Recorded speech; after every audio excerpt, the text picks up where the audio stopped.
Okay, here we go. Well, this is my hand in the way.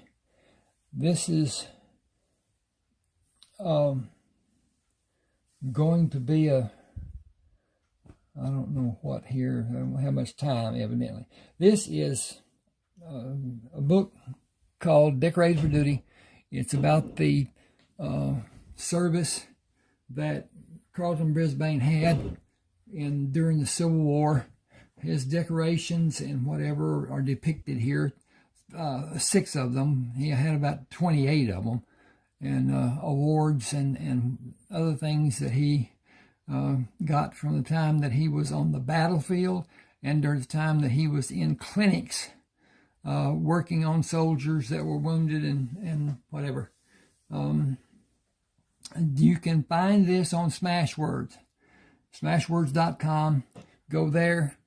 It will ask you to become a member by giving your see if this helps if I turn this off. Sure would help me. No. Well, I can't tell. I have to get up here and look at this thing. Yes, that's looking pretty good. Okay, hope the light keeps going.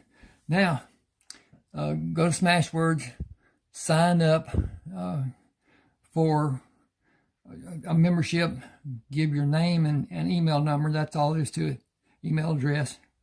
The book will be sent when you purchase to your email address. It will also go into your library, personal library, on your Smashwords page. If you ever lose it, you just go to Smashwords, go to your Smashwords page, download the book you've already purchased, because you did purchase it, and shouldn't have a problem with doing that. This tells me that I only have 19 minutes on this phone to record, and it will shut off.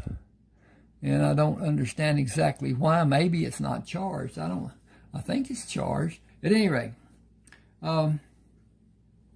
this begins with the Civil War, just before he received his last allowed wound, because the soldiers were not allowed, after they received a certain notoriety and wound count.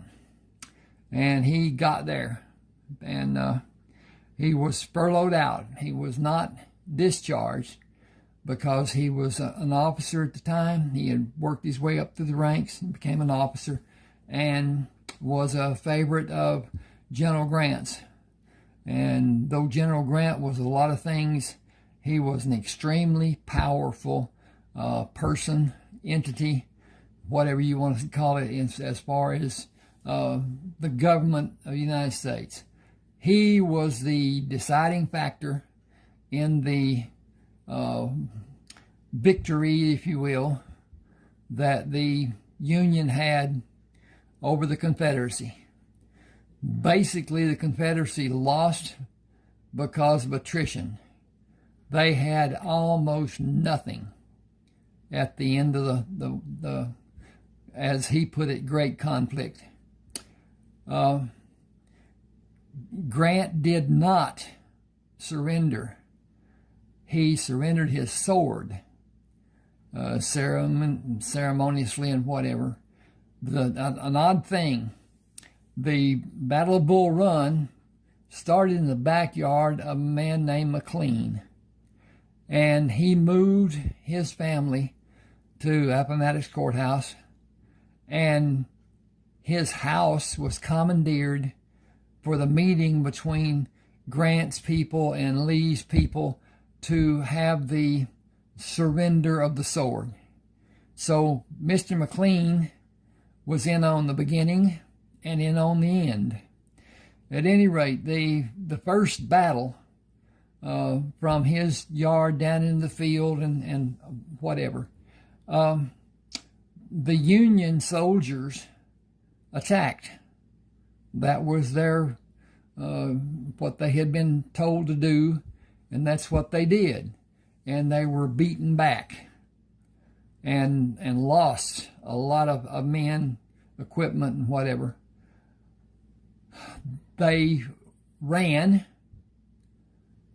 and extremely over there, blah, blah, blah, we've been defeated, run for your life, blah, blah, blah. The Confederates did not follow them. Had they done that, there were no defenses in D.C. And the capital would have been taken, and the war would have been over. And this would be a different country. This would be a country of states. And that was what rankled the southern states, that they did not have the permissions that the King of England had given them when they set up the colonies. And it wasn't recognized by different people, the Congress for one thing, and Abraham Lincoln. Lincoln wanted the South to be motorized, mechanized like the North was. He wanted production. He wanted to build the country with the economy that production brought. Steel, all kinds of production that was done in the North that was not done in the South. The South was an agricultural society, and farms, cattle, food was what was produced, and they wanted to have the right to say yea or nay about what was done to their states when it was what the King of England had said would happen. It would be that way, and blah blah blah. At the end of the War of 1812. There's another thing, but at any rate, Carleton and 6 men. He was supposed to have 5. He took 6, and then he had one that was supposed to be a civilian that was actually a soldier that had come to attempt to kill him. And I got lighting problem. Can't do this. Well, beans. At any rate, he left Ohio with supplies, and can you see that? Is that okay? That's okay. All right, that's okay. These are running out of battery, so there went that picture. I'll put that back up there. Okay. And I had supplies, ammunition, rifles and guns in the wagons that General Grant had supplied for him, and left Ohio. He was born into what was called the Society of Friends. In other words, Quakers. And he was shunned because he took up arms against his fellow men, which was against their principles totally. That's as crooked as it can be, isn't it? Wow. But let's just turn this just a bit and see if we can. Yeah, that's better. Okay. At any rate, he could not go home. They would not allow him back in the society. He was shunned. And with that, no one could speak to him. He could not go to meeting. He could not be amongst. So he took himself and his people, the men with him, out of Ohio and into Indiana and into Illinois, and then Iowa and Nebraska. Anyway, he wound up just outside of Albuquerque, in Mexico, and spent the winter there in that no-name town. And then the next spring went on to California to stay away from the mountains, crossed, did not go up mountain, and there was a trading post. You could go around what was the precipice and whatever of the mountain, Needles, and it was trading post. You could go around and go out of the way about 23 miles, but not go up the mountain.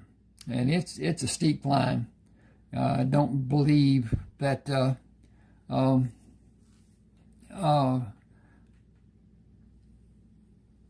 it was like it is today, or like it used to be today, whatever today represents.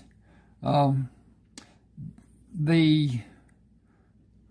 can't think of the name of the doggone trading post, Dawes or whatever. Anyway, went on to California, and then north in California up into Oregon.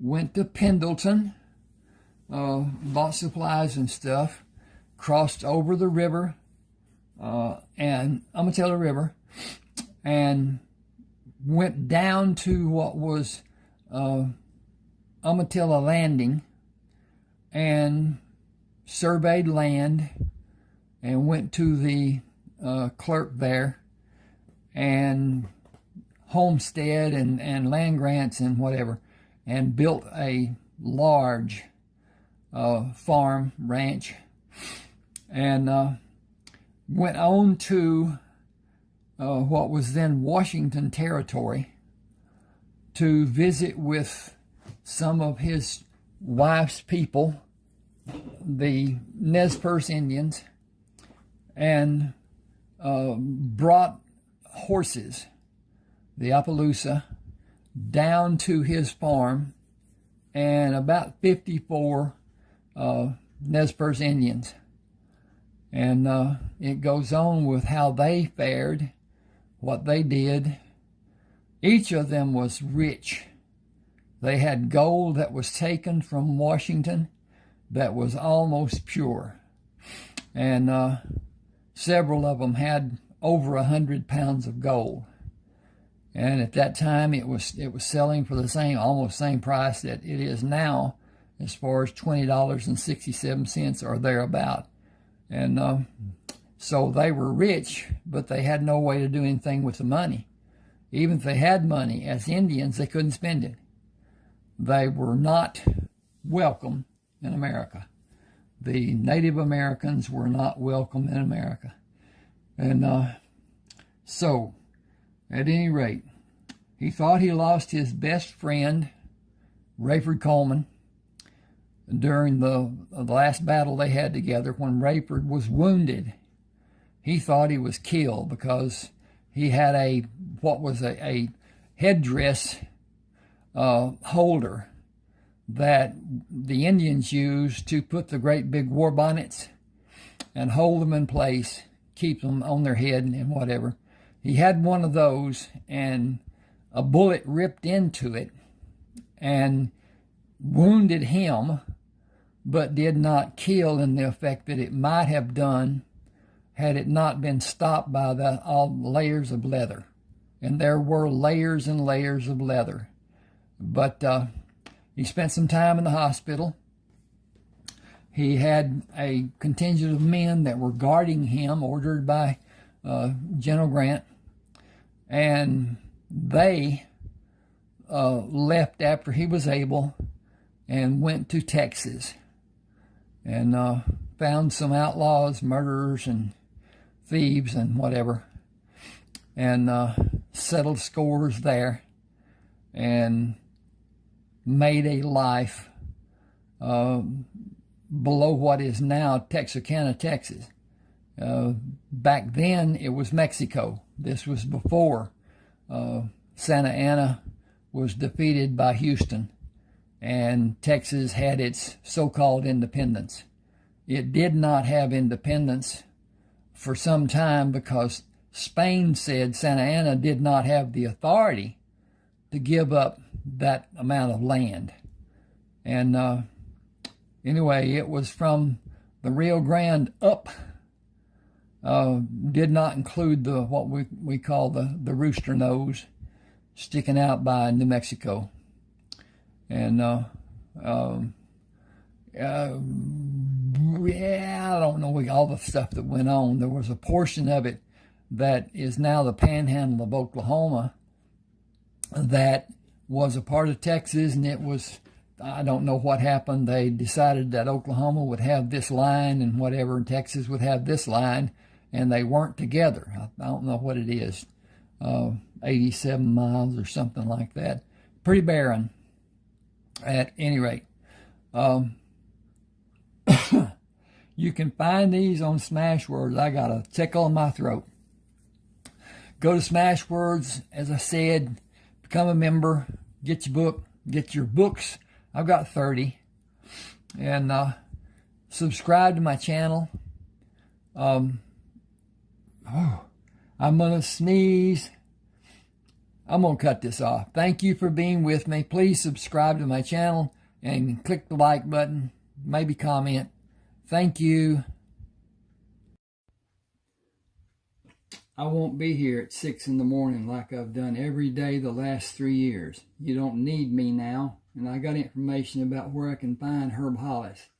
I'll bring him in for the reward. Bill looked up at Chris.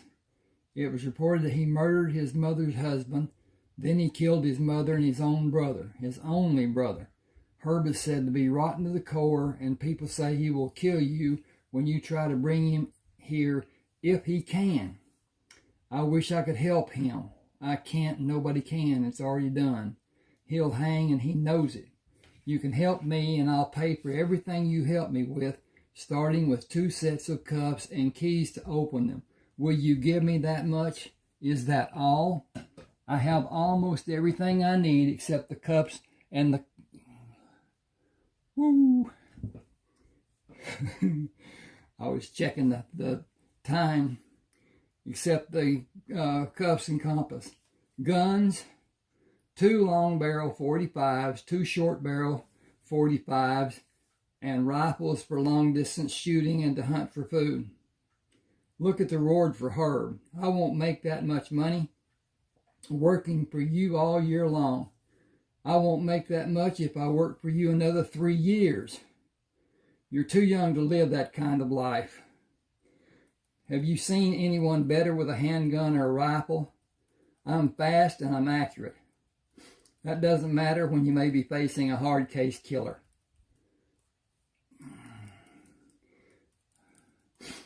You didn't mention smart enough.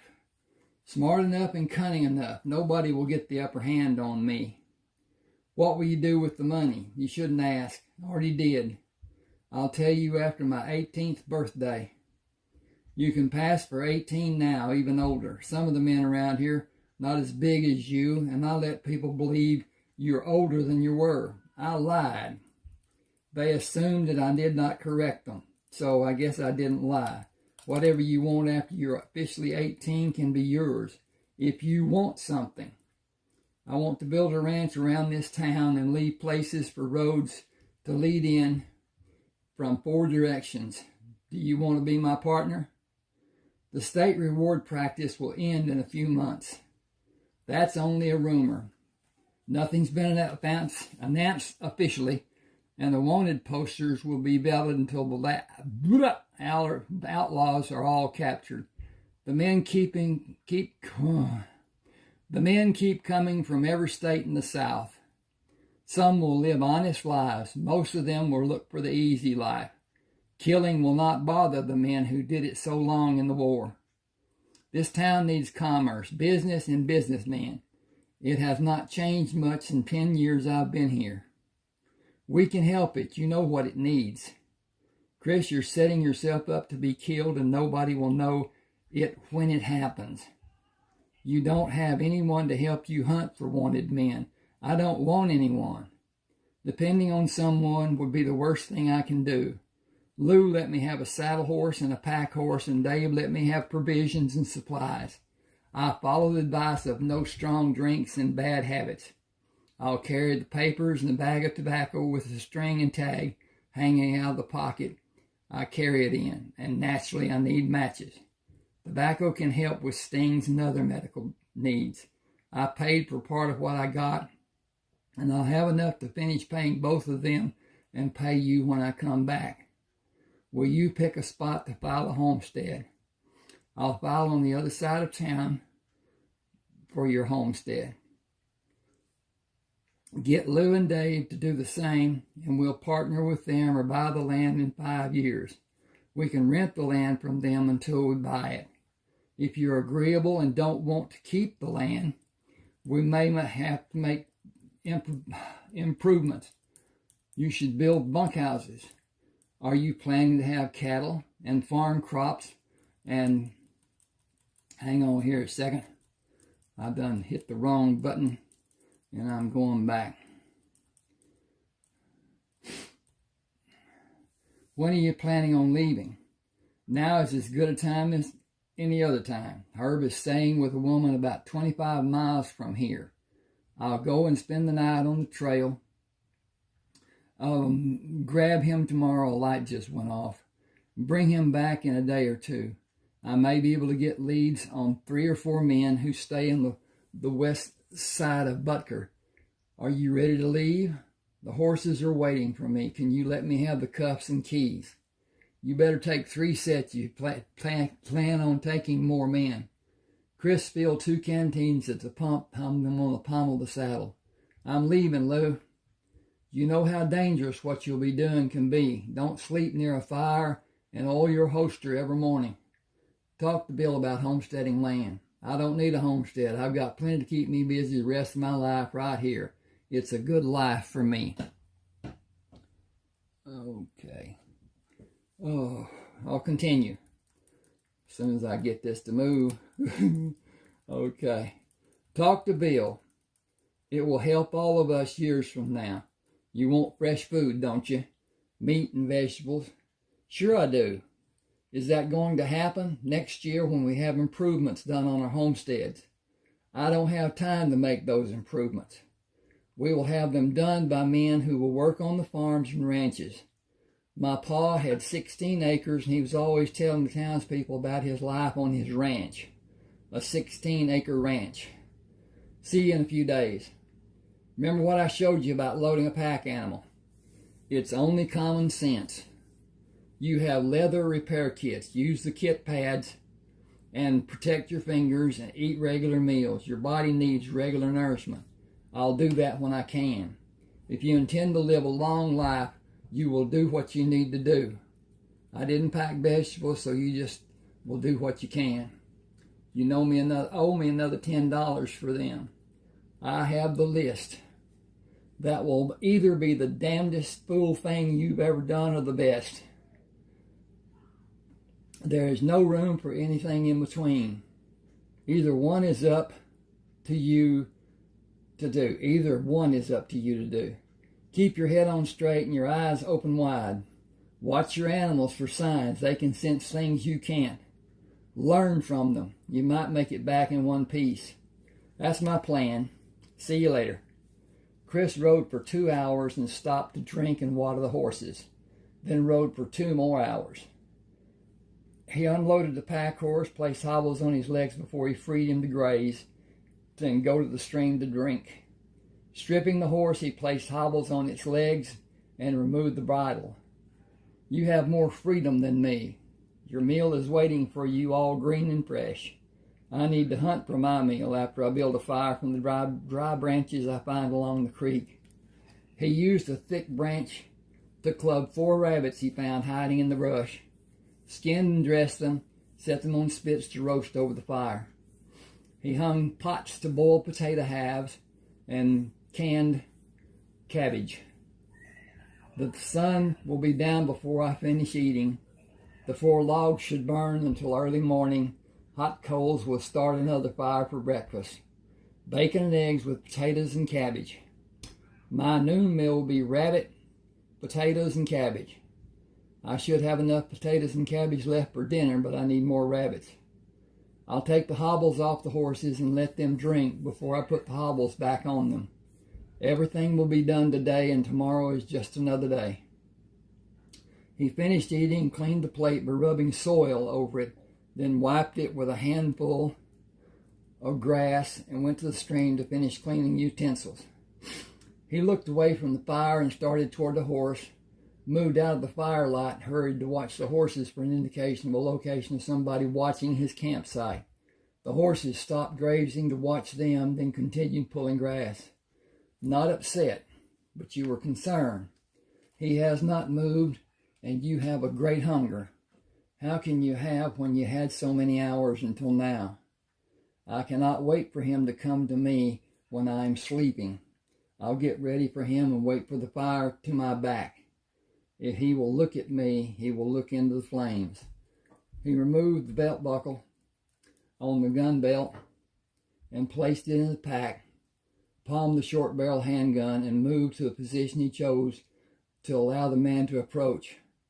A figure stood outside the light of the fire. You searched for me? I don't know who you are. Why are you concerned about somebody searching for you? Are you wanted by the law? I am Fernando Zapata. That doesn't mean anything to me. No man comes here unless he's searching for something. I'm looking for gold. There's no gold here. You're mistaken. There is much gold here. A man just needs to know where to look. I think I will kill you and not be worried about you coming here. You will not know where to look for gold if you do. He moved closer. I think you are not being honest. I saw you put your guns away. I think you don't know why that will be your last mistake. You have no gun. I have my gun. You were looking for me. I will share every piece of metal I have to give you. I grow tired of you. Chris heard the hammer being pulled back to ready the gun to fire. When he moved to fire the gun he had hidden close to his leg. The bullet struck the man in the center of his chest and pushed him to stumble back and fall on his back. Unable to fire the gun, his grip relaxed when life left his body. Chris moved to stand with the horses. Do you sense anything I should be made aware of? The horse continued pulling grass, then stopped to chew and pull grass again. I'll place a large log on the fire and bring my bedroll to sleep into the two of you. Wake me should you discover something alarming. Where Fernando Zapata is, other less savory men may also be. He was up before daylight, ate from both of the jars while the bacon and eggs cooked.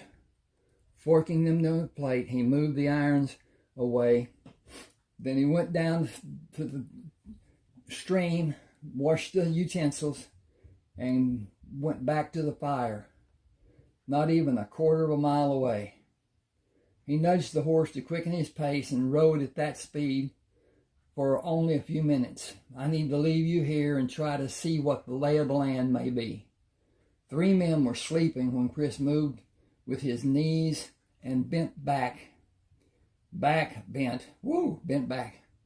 Chris moved with his knees and back bent to shorten his height. 2 of the men made enough noise by snoring to cause the horses to move far away from the camp.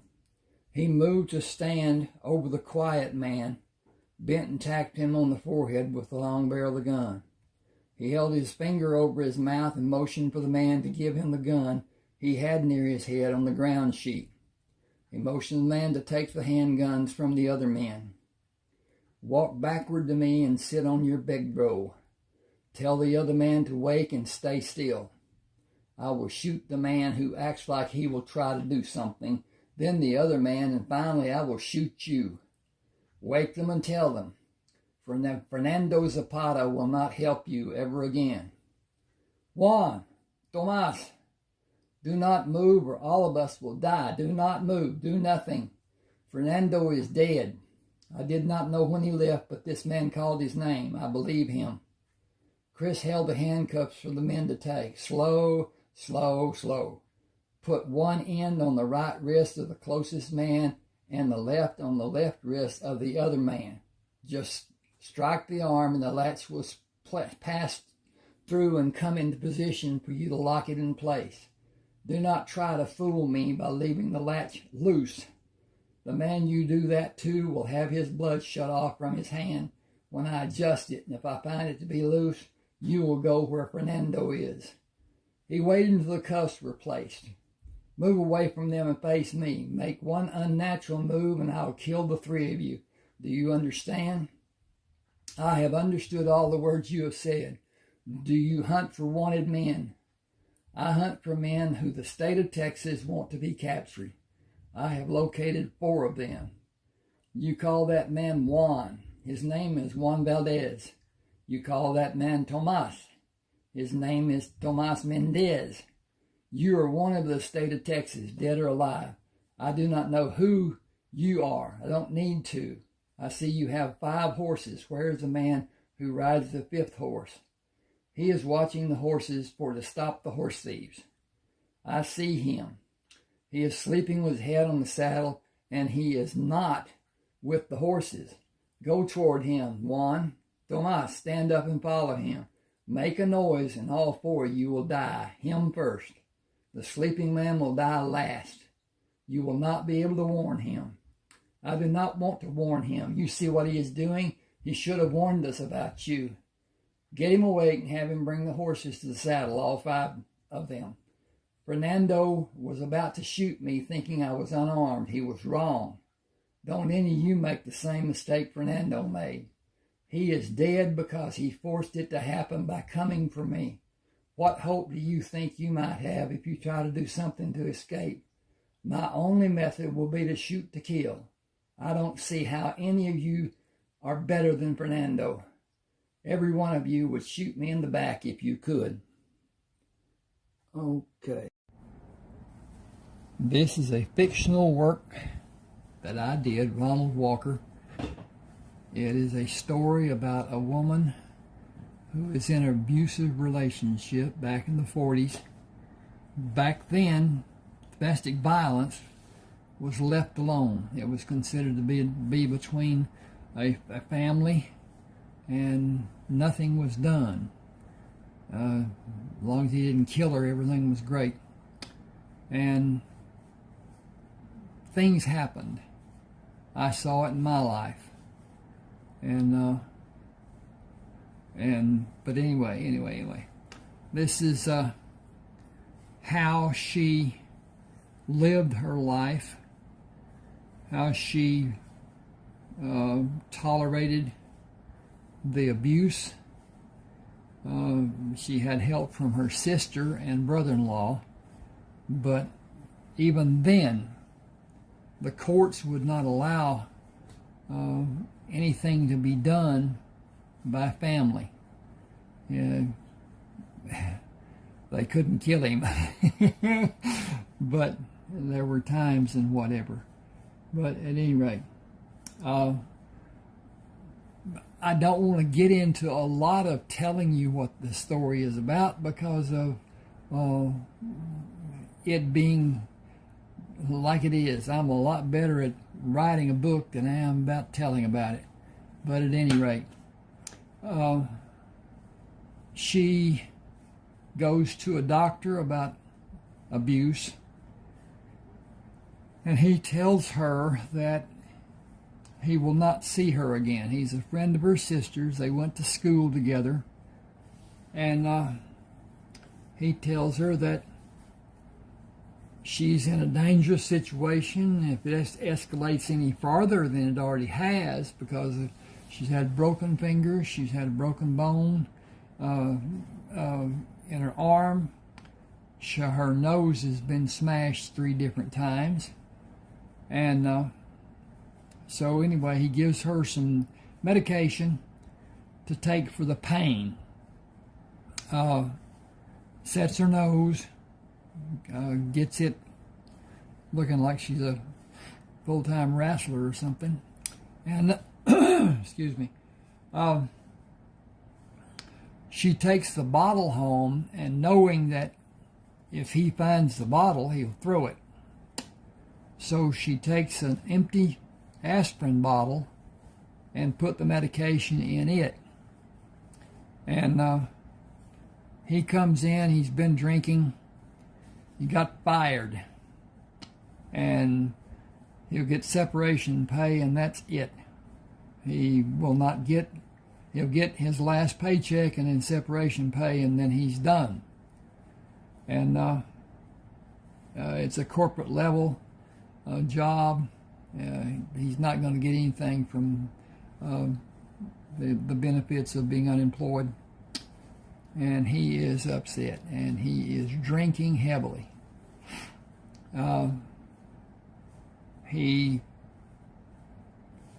goes in and finds her in the hallway and knocks her down, kicks her several times. Goes back in and plops in his chair and finished the bottle he had, threw it over her head through the door, and crashed it into the wall. It did not break, and that made him mad. And he got up and got another bottle and went off in his stupor. She got up and went to the bathroom, and he had hit her in the nose again. It was bleeding, and she went to the sink to straighten up as best she could. And she had taken one of the pills, and he came to the door of the bathroom. It was closed, and that made him mad. He punched his hand through the door. It was one of those, has a thick outside border door, and then a thin one in the middle, so it was about a quarter-inch board. And he knocked it out, opened the door, hit her again, and knocked her down, and then left. And she got up, fixed her nose, put it back in place, and went into the bedroom. And she woke up. He was moaning and carrying on. And she gave him a pill that the doctor had given her. And she left him. And he got up during the night and got the aspirin bottle and took pills. And the next morning, Sarah gets up and he's not breathing. She goes to call her sister to tell her what's going on, and her sister tells her to stay there.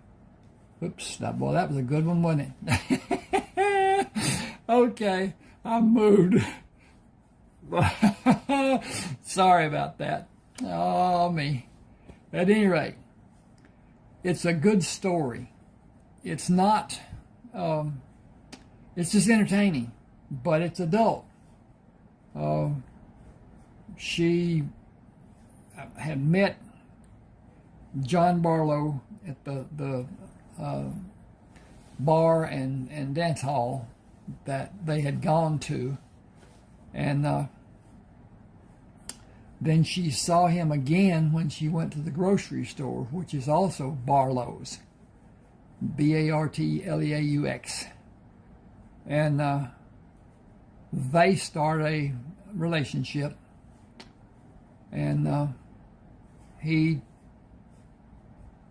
teaches her about the acts that a man and a woman can have, and he continues his work at the store that he owns. He owns a chain. I wrote a story about his life, John Barlow, and he was born into a brothel. It was a quarter of a dance brothel. The madam did not get into the lives of the women and the payments and whatever. These were prominent men in the city of New Orleans.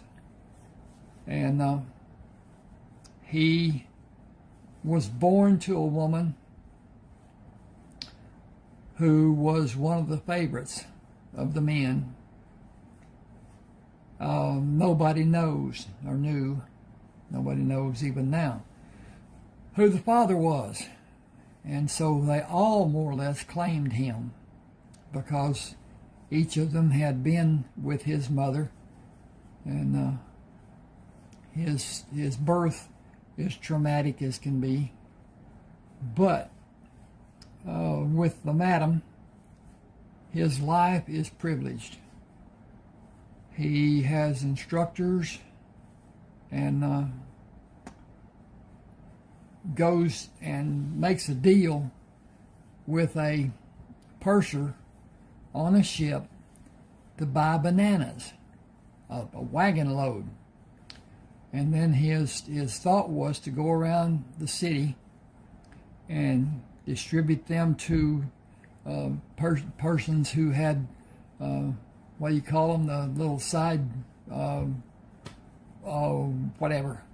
And the guy who had the wagon took the load.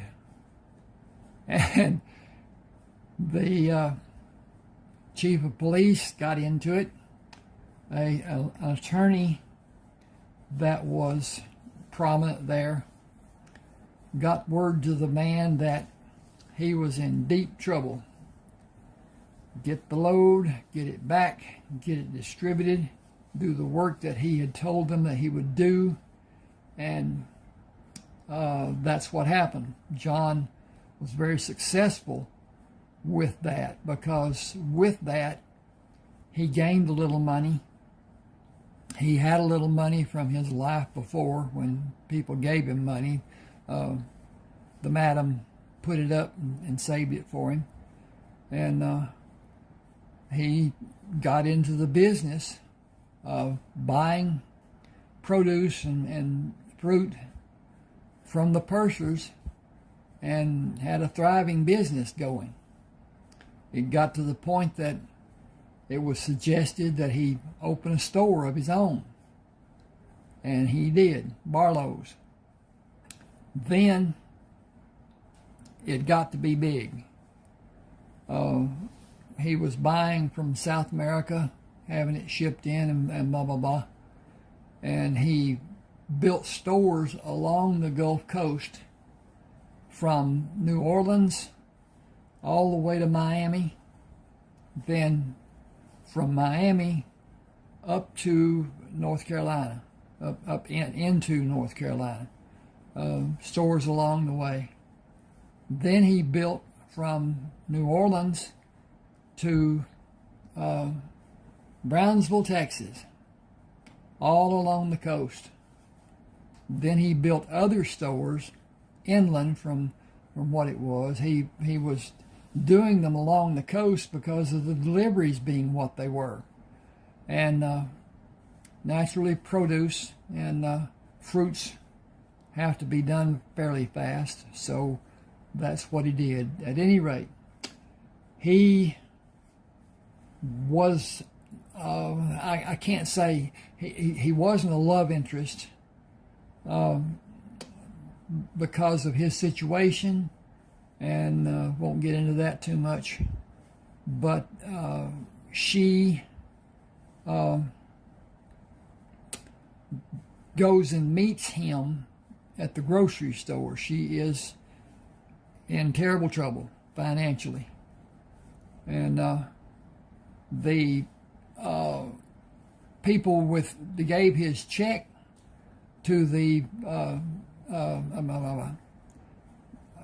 funeral home to pay for his funeral took it.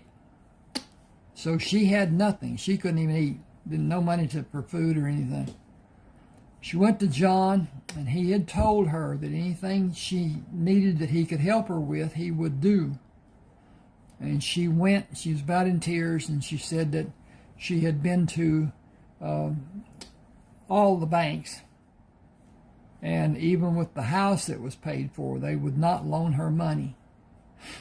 He made a phone call, told the guy who he was, the bank manager, and told him that she needed the loan. And he hung up and said, go and meet the bank manager at this bank. And she got a loan, and she started a mail order business. Then a woman who is also in an abusive relationship goes to work for her, and she needs help.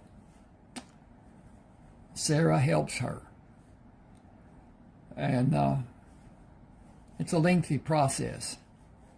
The man was worse than what Sarah's husband had been, and that's hard to say, hard to do, hard to whatever. At any rate,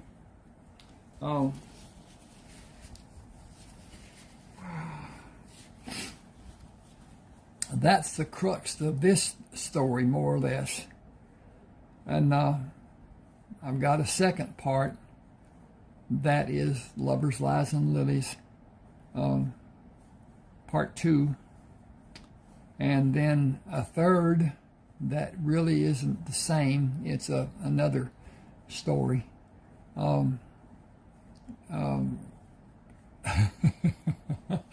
get into that later. Okay, this is going on length-wise and whatever, and I'm rambling, and it's that I don't want to tell more about the story than to give away what the plot actually is and how it works out, whatever. It's just an enjoyable read. It's not a Pulitzer Prize winner. I've never tried to do that. I've tried to write stories that I like to read and hope that other people like to read them. I'm not a writer in the sense that probably the greats were. They sat down and fleshed out what they were going to do and blah, blah, blah, and I don't. I sit at a computer with an idea, and I work at it, and I write. And with that, it's not planned. I guess that's the best way I can say it. I write the way I like to write. I write what I want to write. And some guy once told me that I write like I talk. So I thought, well, hell, I'll just have people talk, and then we won't have any problem with my talking. At any rate, a lot of my books are I won't say monologue. Oh, they are people talking. And so it's not a matter of my telling what the splashing of the water was on the side and what color the limbs were and the leaves and all the other stuff. I don't like that. I want the nuts and the bolts of it. Yes, what color the car was, what it was, how it was built, and all that, but not to have the color of the tires. You know, back in the 40s, all they had was black walls. And then in the late 40s, the white wall came out.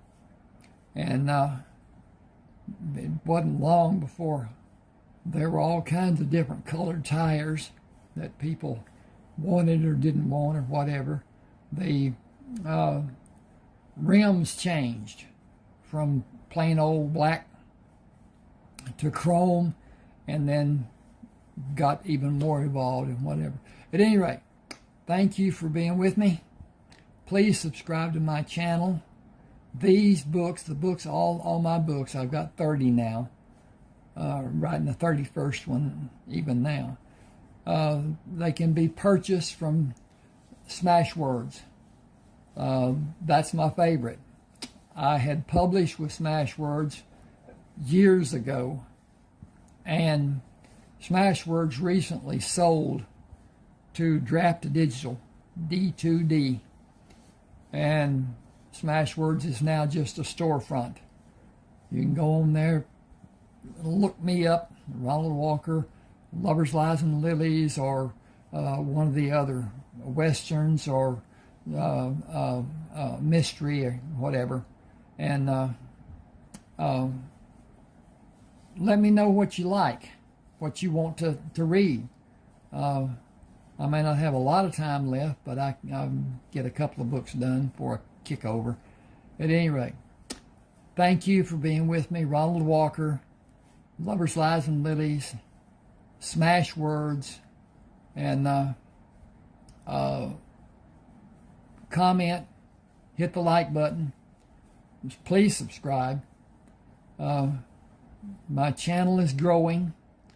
I hope to be monetized before too much longer, but that will help a lot, and then it'll grow a lot more than what it was before. But at any rate, thank you, and hope you enjoy. Let me know.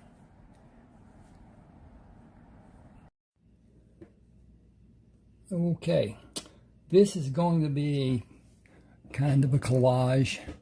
I'm going to go through the books I've written in the order that I wrote them, and talk about them somewhat, each one.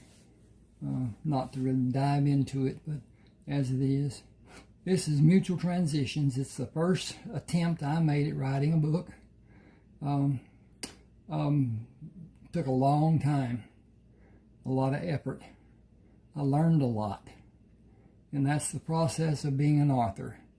Learning the nuances and how to express, how to be understandable, just the shortcuts. At any rate, this is about a man who was kidnapped, abducted, and taken out to locations, different locations, until they took him out to Arizona, where he was supposed to be killed, and made it look like a suicide.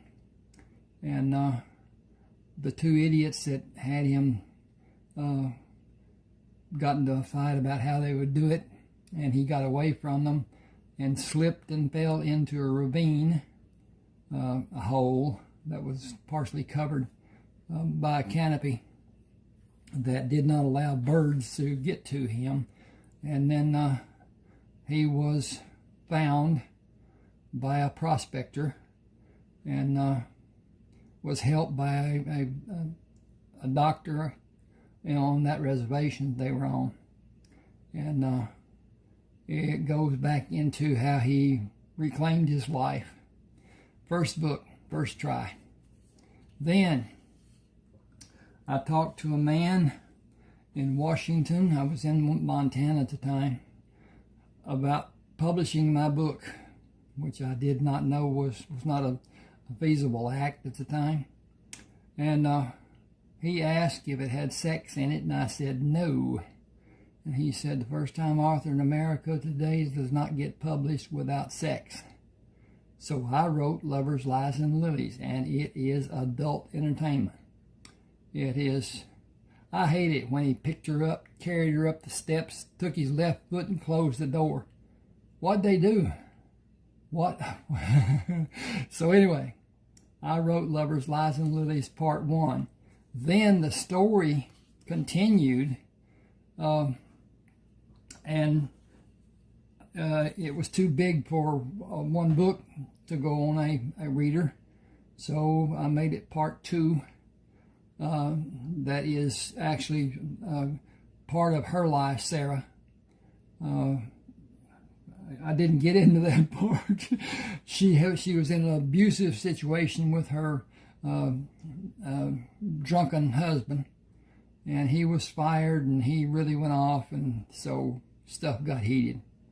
Anyway, then this is Part 2 of her meeting a lover, of sexual education, growth, and continuing.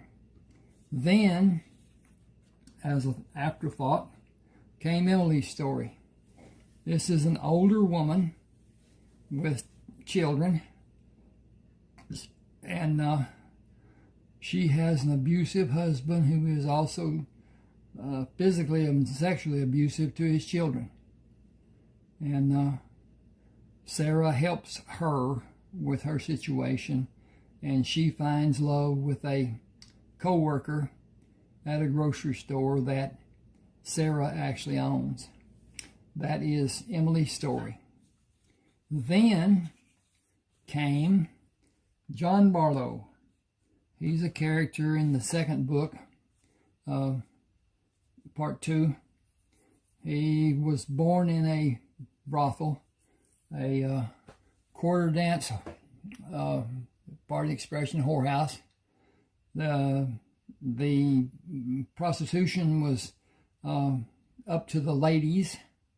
It was not a part of the arrangement that the madam had with them, and she had complete control. At any rate, he was born, stillborn. His mother died during the delivery, and then he was saved by a doctor and a young girl who was a friend of his mother's, and he had privilege because all of the men, the prominent men of New Orleans, took him as their son, figuratively, with support, with all kinds of perks that he was given. And it goes on into his life and how he built a business, good business. Then Joshua. Joshua was a young man in South Carolina who went out on a fishing boat. The fishing boat was attacked by a pirate ship. The 2 people with Joshua were killed. He was taken prisoner, knocked unconscious and taken prisoner. Came to on a pirate ship, locked in a holding, and he is useful to the man because he could navigate. Nobody on that ship could navigate, and he would show the people partial use of the equipment to do the navigation. Never showed them all of it. Winds up that he takes control of the ship by guiding it into a fray between the English and the French. And he takes control of the ship, gets it away, lets it float away from the battle, and goes on with what happens in the Mediterranean and his stopping the shipping to Napoleon during the time that Napoleon's brother sat on the throne of Spain. Then this is Joshua's way. He was able to bring ships back to America and establish a life in Charleston. Then went out to his old home, found that people were living in his house, had built onto the house, and he allowed them to stay, and eventually married the daughter of those people, and had to move from Charleston, and went up to Charleston, Virginia, West Virginia. Anyway, Charleston and Virginia, and then he had to move again and went to the Indian Territory, which is part of Ohio, Indiana, and whatever, and then was told he could not be there because white people were not allowed to be on the reservation. That's what it was made the year before. He moves his family from there to Texas and establishes a life there. And Jewella Crossing is part of that life that he established in Texas. Goes on with what he did. The sons that he had, Sherman and Heath, he adopted Cullen Allen when Cullen's parents were killed. and goes on with their lives about how things were. Then, Summer Help Wanted, somewhat autobiographical, not truly, and I should have said before, these are all fiction. Every work I've done is fiction. At any rate, this is a young man who is married to a woman who duped him into getting married, saying that she was pregnant, and she wasn't. And she's about to ruin him. He meets a beautiful woman out on a farm that his friend had before he died. And nobody knows who the owner will be, what was in his will. At any rate, he works with her for almost 2 years. And it talks about what happened during their lives and the tumultuousness of it all. And anyway, then Neighbors with Benefits. I was out in Arizona. I had a problem with a rotor cuff in my left arm, and I saw 2 women that on successive days, Monday, Tuesday, Wednesday, and Thursday, one of them would go, then the next day the other one would go, and so on, to a man's house across the street and down the way from where my mother lived.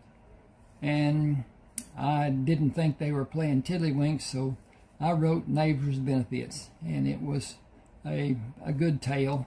He is a construction engineer, architect, designer, draftsman, and the women help him with his work.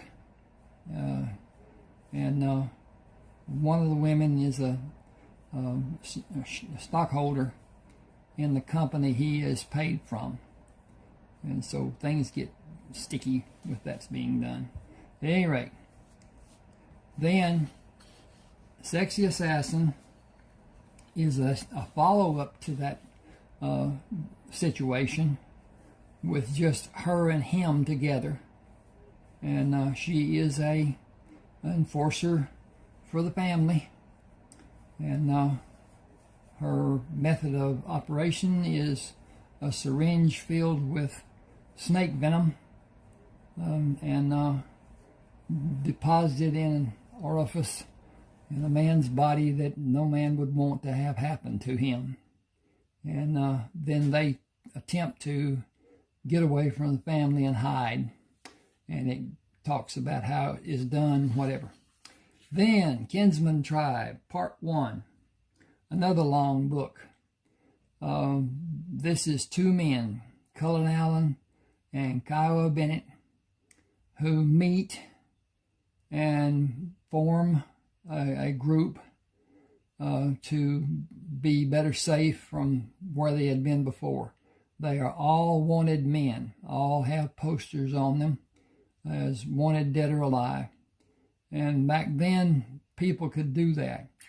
A very powerful man could accuse a man and have his likeness done and his name on a poster and offer a reward for him.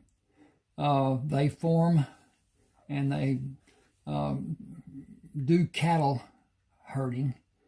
The spare cattle there in East Texas, and then Texas was covered with old cattle back in the day. They didn't do anything much with longhorns.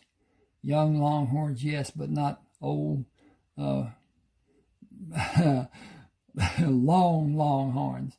At any rate, then it goes into their lives, and they make a trip across northern Mexico to get into California, to circumvent the mountains and the deserts and whatever. They took hay and 2 wagons to feed the livestock, and had water and picked up water along the way, and got into California, and then went to the place that they were supposed to meet, Sherman and Heath. And after they met, goes on with their life and what they did. Then, Buzzard Shields. His name was Morticius Alejandro Shields. His mother wanted him to have more, and so she named him with initials that were Mas. Mas in Spanish is more. Suppose, anyway, I won't go on that. Starts off with him as a young life, a school child, and it showcases his abilities that his father taught him, dance moves and whatever, and stick fighting. In the service, it's called pugil sticks, but in his case, it's not padded on the ends like those pugil sticks are. But at any rate, he works as a carpenter later in his life, and his father died. He got to be lead man for a fixture building company that built fixtures for grocery stores to showcase the food. And the owner of the company dies, and that dissolves his contract, and he quits, and the people with him to some degree quit, and he's building a dormitory style house to house girls who are going to Texas Tech. This is in Lubbock, Texas. And then he joins the Army Corps of Engineers, working on building barracks at a fort south and east somewhat of Lubbock, and does that for a year, and then he's asked to survey 4-state area of Utah, Colorado, New Mexico, and Arizona. And he gets into some relationships with Indians in northern Arizona, and does well financially. Then he goes to California, and is on his way to be with his nephew and his sister. His nephew is older than him, and it goes on with that. Then in the second part, he goes to Alaska. He and his nephew, he sent the nephew money to buy an airplane because the airplane he had was just going downhill to the point that it had to be replaced. So he sent him money to be able to buy the plane. His nephew was mining gold by himself, which is not a safe thing to do or a wise thing to do or whatever. But with that, he was able to garner enough money to repay Buzzard. Buzzard was a name that Alejandro took when a man he worked for in the House of Time, a watch repairing service, clocks too, but anyway, he adopted that name just as an out of hand, here it is, we'll do this. So anyway, he and Buzzard go together and mine in a different means than what had been done before, using a sluice and a water distribution, a catcher and distributor, and it grows to be where they actually need help. Buzzard, in the meantime, spots a bear, a prone bear, and there's a cub that's with the bear. There's a path of footprints around the bear, and it's Ruby. Ruby is an intricate part of the story. So anyway, along with that, he goes back to Arizona to help build a water transfer down from the mountains around the reservation to have water to grow food, and finds Wilson Kramer, not knowing it's Wilson Kramer, but a man with traumatic amnesia. And they live together for a while, and there's a explosion in the mine. Wilson is up at the house getting a new shovels, and Buzzard is in a storage building, and it is knocked flat, and he's under some walls and things that held up, that he was in between, such that it didn't actually knock him down. He just went down with it when it blew. And they both leave, both thinking the other's dead. And then that goes on with what happened, how it happened, and he goes back to Alaska. Then they start again. They have some help that finally turns into three brothers helping them, and they mine a lot of gold, millions of dollars worth, and they become two of the richest men in America, he and his nephew, and goes on with what they did with their stuff. Good story. Hurricane Bay. Clay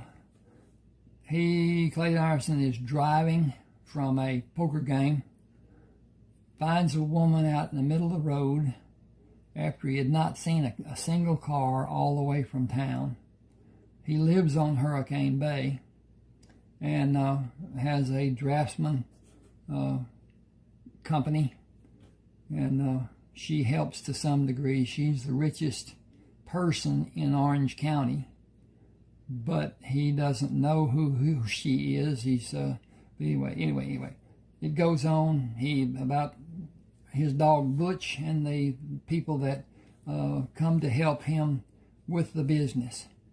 This is it's not really a follow-up. It's another story, different story totally. It's about a drug war-related crimes and stuff. He's still, I didn't get into why he was made chief of police, but he was by his friend, a judge. And this is a continuation of that story to a degree, and what was happening, drug problems and whatever. Good story. Rodeo Radiance.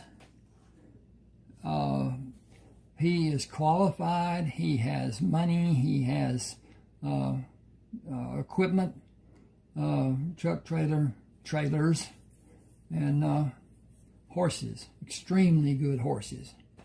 And he wants to be a rodeo star. Has wanted to be his whole life. Owns oil wells. Not that he wanted them, it was what had to be done to save the farm in the earlier days. He regretted doing it, but still, that's what happened. And it goes on with his life and love life and sordid affairs. And the same is true in Rodeo Reunion. He meets an old friend of his mentors and partners with the man's son in the roping events, bulldogging, and steer wrestling is what they call it now. And they perfect a technique for team roping by the talent that the son of the friend of the mentor has, and how they develop and what they do, and it's a good story. Ooh, Rayford Coleman, Civil War veteran. It begins at the end of the war for Rayford because of his being shot so many times. And he had a head wound, and goes into his recuperation and travel back to his home in Texas, northeast Texas, and is about his life and what he did. And he captured wanted criminals and retrieved objects that were buried and got rich doing it. Then the second part is his life after that was done, and what his domestic life was with 4 different partners. In case you're wondering, this is Jim Bridger, a renowned woodsman, frontiersman, and whatever. But at any rate, this goes into Rayford Coleman's life, his building of the empire that came into being.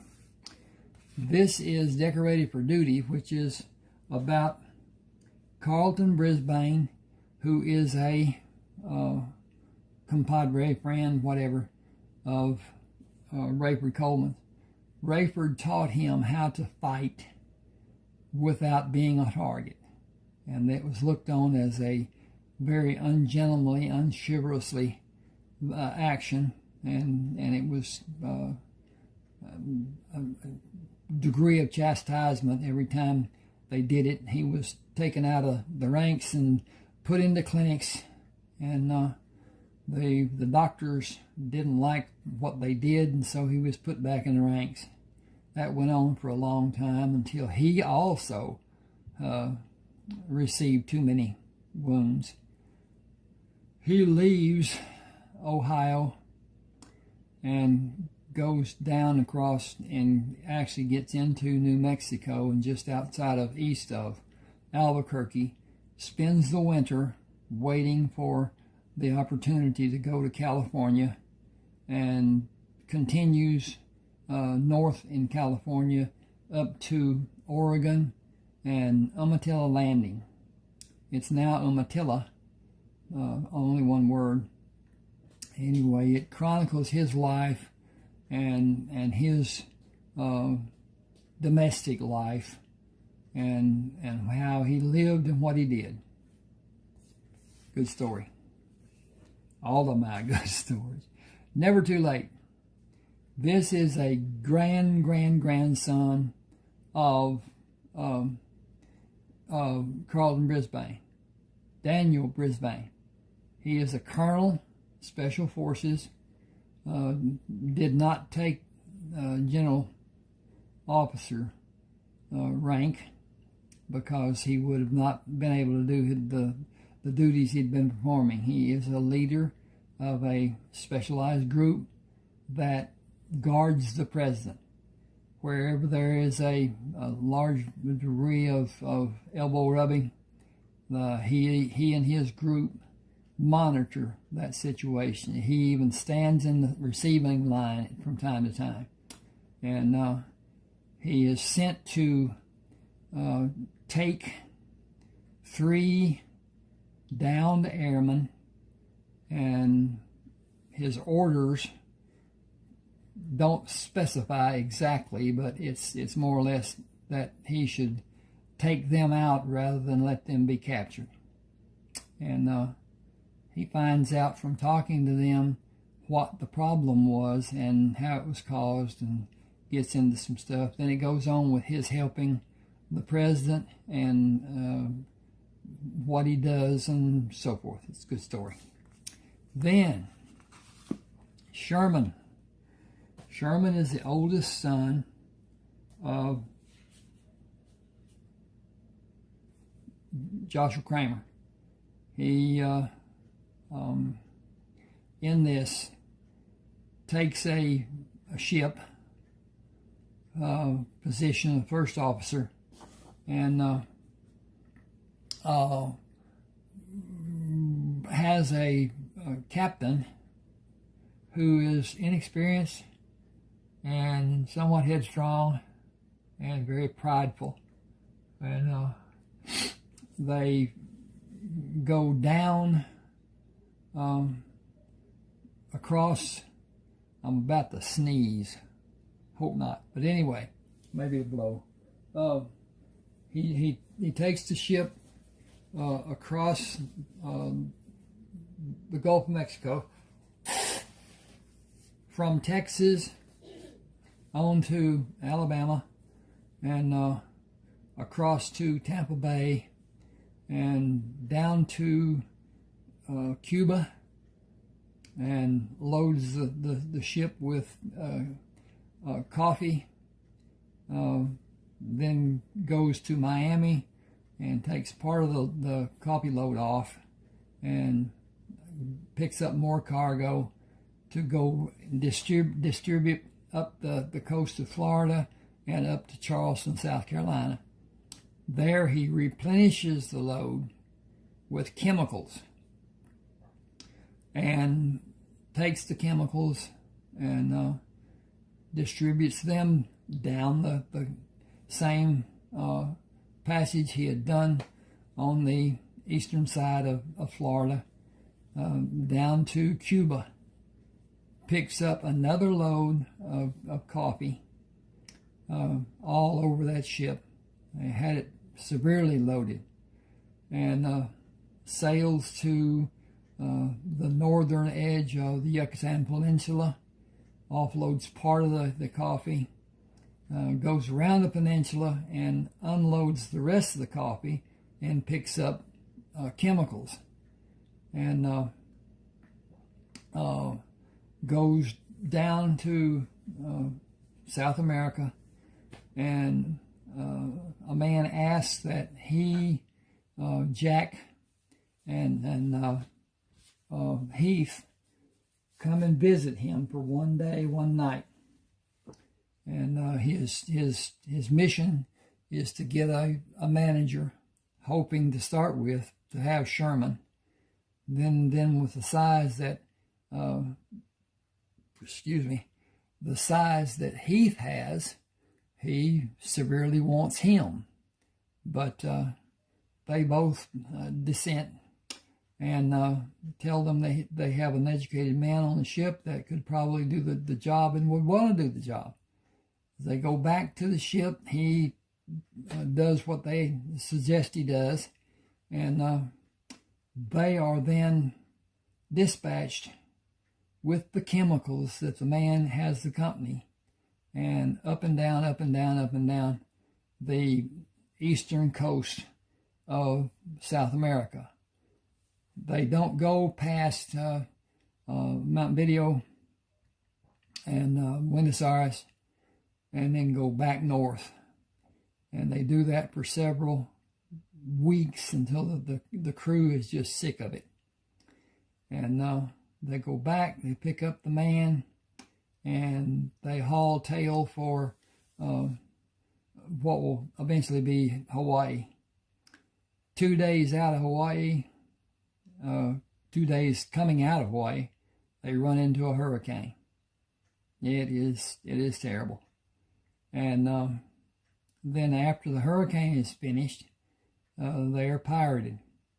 They're set adrift, and a ship that has no navigation on it, no navigator. And he takes over the ship and takes it to San Francisco and then across the bay to what will be their home base. That's Sherman. Heath. Sherman and Heath together go from California back to Texas. Heath takes a ship and takes the families that are there in Texas to California that are, what in the world? Wow, no com. Yahoo.co.